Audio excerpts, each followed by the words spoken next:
Hi everybody, in this video we're going to look at how crew contracting works when agents are involved in the process.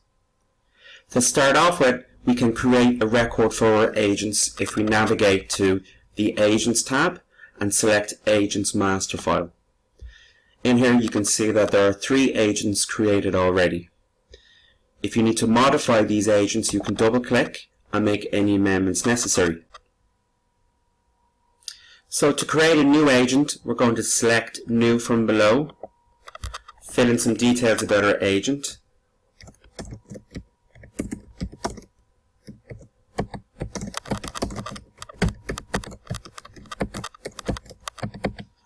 and I'm going to enter in an email address. So this email address is what is going to be used to communicate with the agent the details of our crew member or cast member. If your crew member is also involved in creating POs, we're going to take a look at that later on in the process. But for now, this is the only information that I have, and I'm going to save the record. Okay.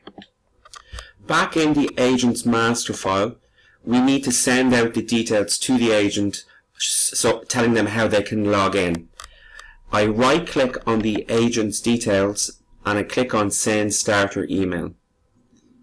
This will then send out a link with the username and password to the agent. As you can see in the bottom right, it has now said that the email has been sent, and in our Starter Email Send column, we now have the details of the date at which that communication was sent out to the agent. So here we have the email that is communicated to the agent, giving them the details of their username and password and the web link to log into the portal. All of the information that is displayed in this email can be customized, and we will look at how we'll do that later on in the video. For whatever reason, if this agent has a problem with logging into the portal, we can reset their password and resend out a new email. And I will show you how to do this now. So back in the agent master file, we double click on the details of the agent, select Web Admin, click Reset Password, and click OK. And click OK again. And then go back to the agent's record and click Send Starter Email again.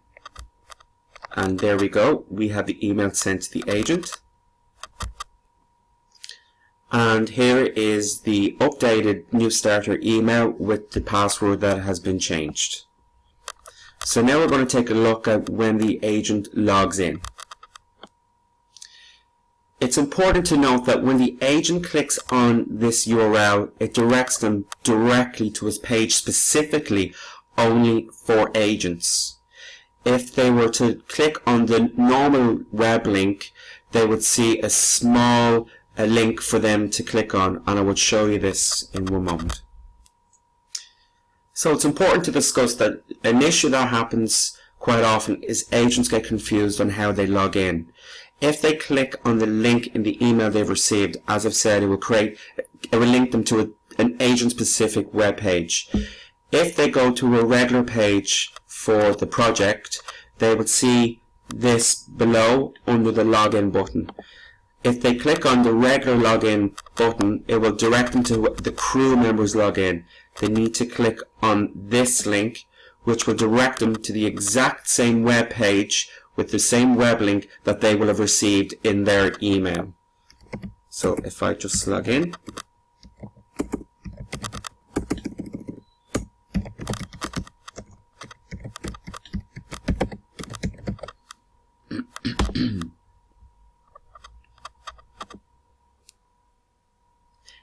if the agent gets the following error message that is displayed on the screen, there is another record on the system that has the exact same email.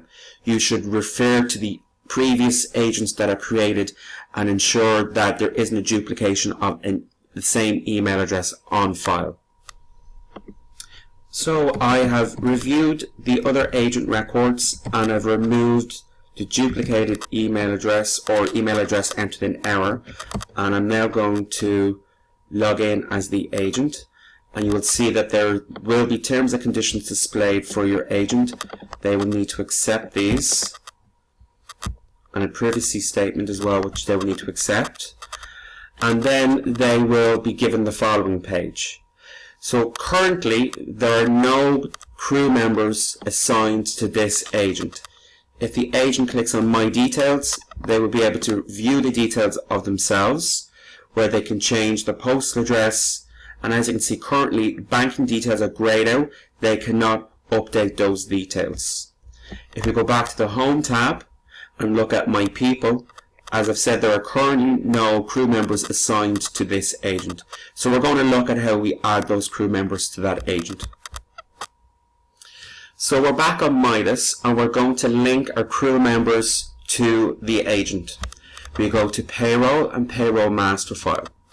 So at the moment I have 2 crew members here who have not got a deal memo or a contract issued. So I'm going to select one of these for this video. So I'm going to select crew member Jane Bloggs. As you can see, there are some basic details been entered in. There's no address, there's no date of birth, there's no start date. But what we can do is in this tab, Agents Details, we can add in our agent's details. If I remove Pay Direct and enter a question mark and tab, it will give us a list of the agents that are on file already. So we can select one of these, or we can create new from below. So I'm going to select the first record here for Mr. Agent Limited. Now, Mr. Agent Limited, when he or she was created, there were no bank details assigned against that agent. And as you can see now in bank details, there were no bank details populated. So this is important when it comes to paying your crew members. If the agent record does not have bank details, it will not populate the crew members' details either. So for now, I'm going to select OK. I'm going to select OK.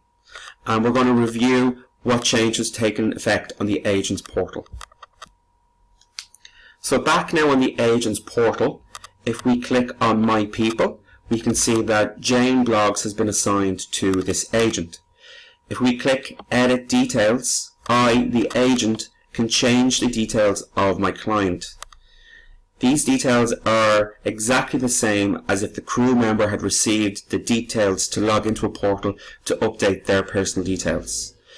They can also input company details for the client, and they can also declare the declaration of the crew member.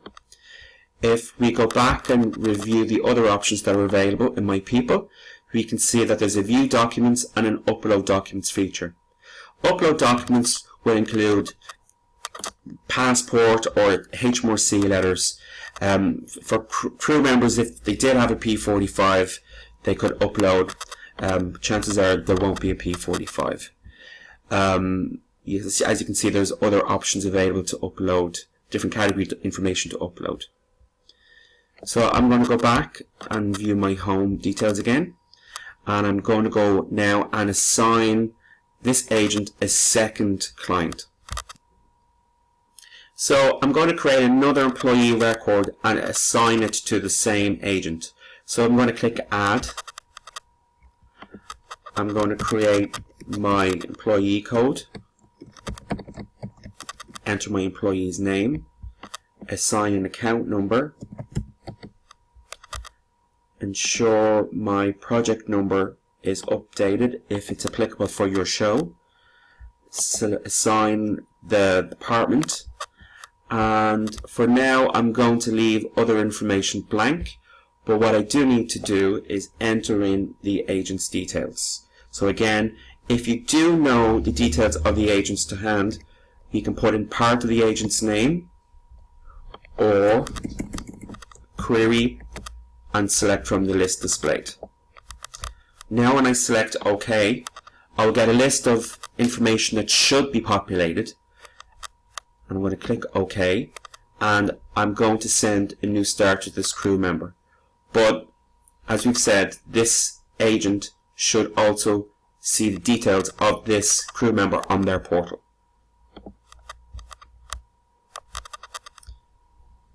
Okay, this error message is because the first email address has not been populated. So I'm going to go back to the employee's record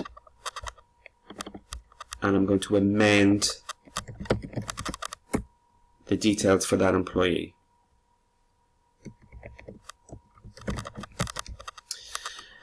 The bottom two email addresses are the email address of the agent. The top email address will be of the crew member.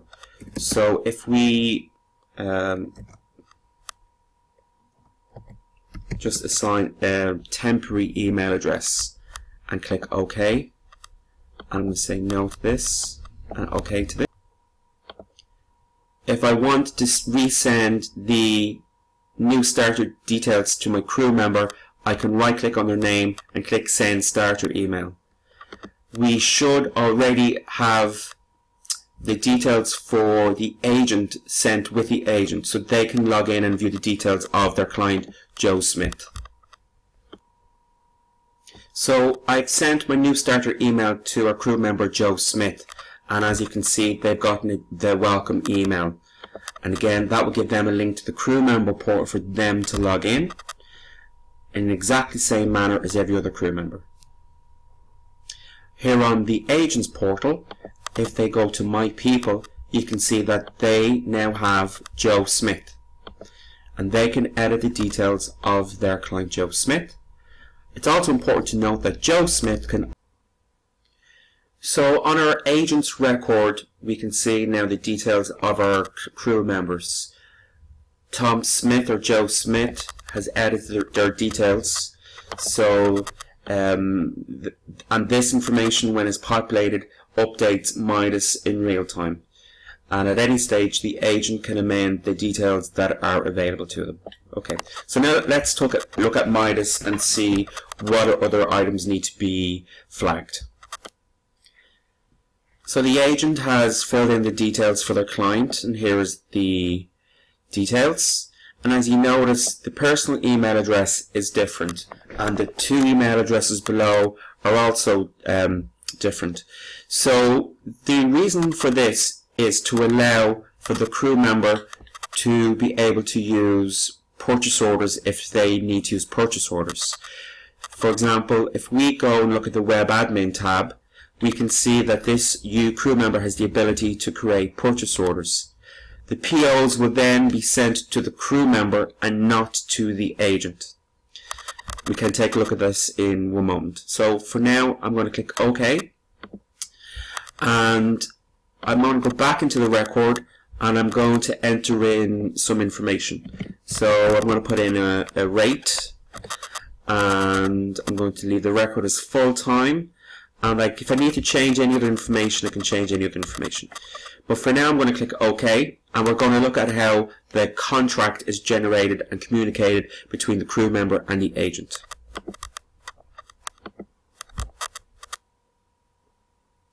So I'm on the portal again, and I'm logged in as the person who will be approving and sending out contracts to our crew members. I'm under the Crew Contracts tab. We are going to look for the crew member that we want to issue the contract to. So we're going to use this record here, and we're going to click on View. And as you can see, we've got some basic information. I'm going to amend the start date to be this date. I'm going to leave end date for now, and I am going to leave everything as is and click Approve. This will now begin the contract approval process. So let's look at where this has gone to. So the contract was issued to the crew member, and as you can see, the crew member has now received an email advising them that there is an agreement. They can log on directly to the portal, or they can click the link directly at the bottom of the email to approve that they're happy with the agreement. I'm going to select the link below, and this will now issue a final agreement and save this agreement against the crew member's record. Once the contract has been accepted by the crew member, you will see here in Payroll Master File that under the DM Accepted column, a flag changed to yes. If we double click and go to the attachments, we can see that the contract is attached now to the client record, and you can view it here, and you can also export it and save it elsewhere if needs be. The same contract or agreement has also been sent to the crew member. So the crew member has received their copy of the contract, which they have on file for themselves. And if there was any additional terms and conditions or any other policies needed to be attached, they would also be appended to the crew contract. So the crew member can now forward this to the agent, and at the same time, the person who's responsible for issuing contracts in production has also received an email. So this is the email that is received by the person who is responsible for issuing contracts. There's not an awful lot of detail in this other than to say that the agreement has been accepted. You can then log on to the portal and view that contract if needed. By default, the crew contracts page that the person who has access to for issuing contracts only displays the contracts that have not been issued and accepted. To see all the contracts, click Show All, and it will expand to show those crew members who have accepted the contract. As shown for Tom Smith, we can now click on View and scroll to view the details, and as you can see, it says that it's been accepted.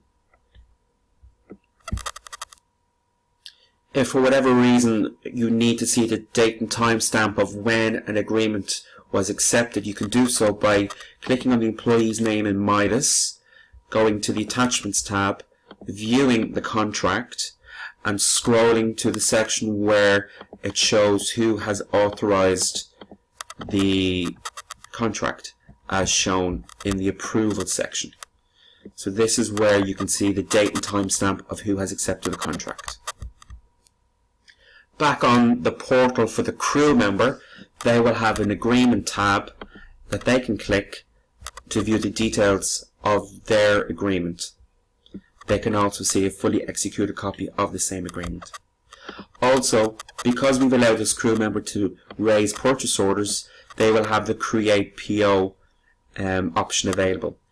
I have already gone ahead and created a PO for this crew member, and if I click on Find POs and click on Find, you can see now that they have raised one PO, and I've set this crew member up with thresholds which mean that it will automatically approve under a value of £5. The crew member has received an email with the details of the PO, but the agent has not. So this is the PO that our crew member has created. They can view the details of the PO, and they can, once that has been approved, they can issue the PO to the supplier by clicking on the link. So we can keep POs separate to agents. For the purposes of payroll, I have created one pay file with our crew member attached for 1 week services. I am now going to post that transaction down, and I'm now going to send the pay slips for that transaction. That's transaction number 14. I'm going to email the pay slips.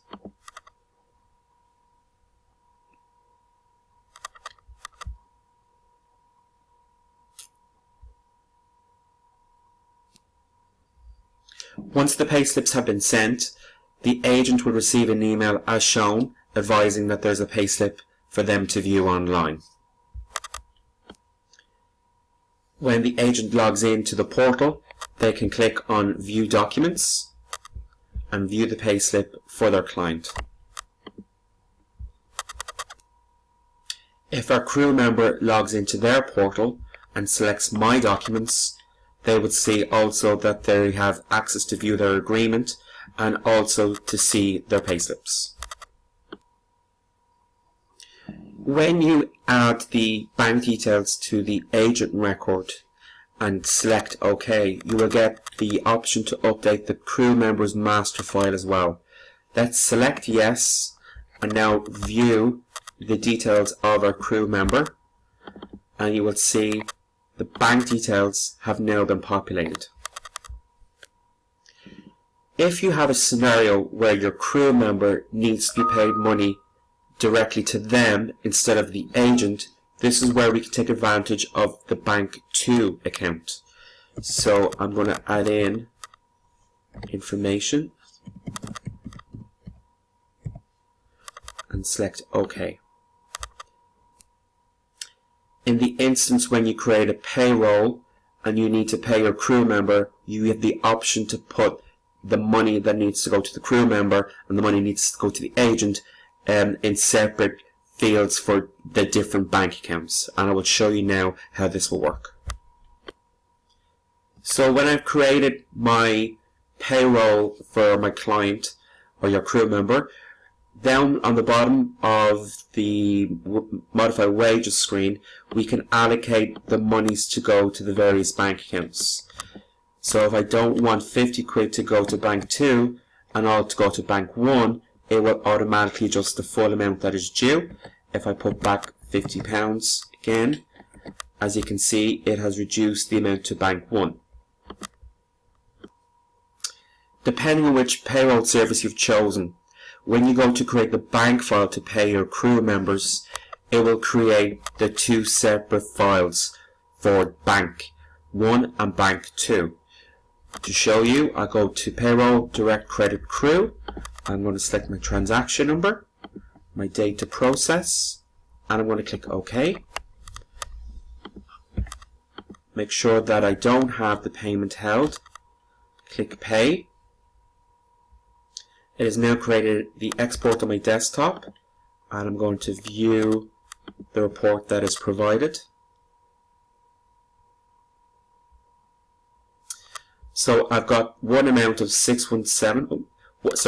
I've now got one amount of £50 going to one bank, and I've got an amount of 617 going to another bank.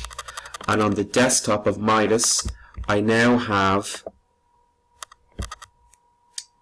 the bank file, and if I launch and look at the bank file, I can see that it's created the bank file with the two separate line items to account for the two different bank accounts. So we've talked before about customizing the email that is sent out as part of the new starter process. To do that, we select Setup, Email Setup, navigate to the Templates tab, select the new starter email from the drop down box, and in here we can change the narrative and test it. Anything that sits between the tags as shown should be left, but everything else can be changed to suit the needs of the project. You should take a look at the other options available to see what you can adjust when you send out any communication to any crew member or supplier for receiving POs as necessary. And that concludes the video of crew contracting when your crew member has an agent. I do hope you have found this video useful.